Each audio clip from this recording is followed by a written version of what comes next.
अस्सलामुअलैकुम सामीन। 23 मुहर्रमुल हराम और 11 अगस्त है।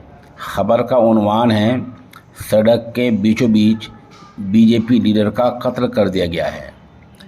बीजेपी लीडर का यह कत्ल उत्तर प्रदेश के न्यू मुरादाबाद की पार्श्वनाथ प्रतिभा सोसाइटी में हुआ है।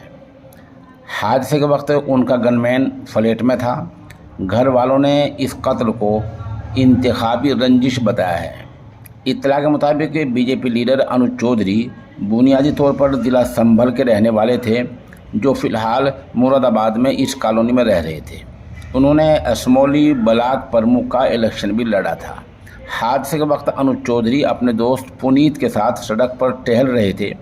चलते चलते वो गेट नंबर 1 के सामने वाली सड़क पर पहुंचे। इसी दौरान पीछे से बाइक पर आए 3 बदमाशों ने अंधाधुंध फायरिंग कर दी। गोली अनुज के सर और कमर और कंधे में लगी। हादसे में उनका दोस्त पुनीत जख्मी हुआ है।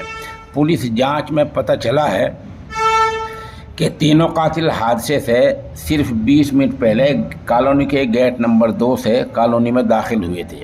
गेट पर मौजूद गार्ड मानक सिंह और दीपक ने उन्हें अंदर जाने से नहीं रोका और रजिस्टर में उनका कोई रिकॉर्ड भी दर्ज नहीं किया।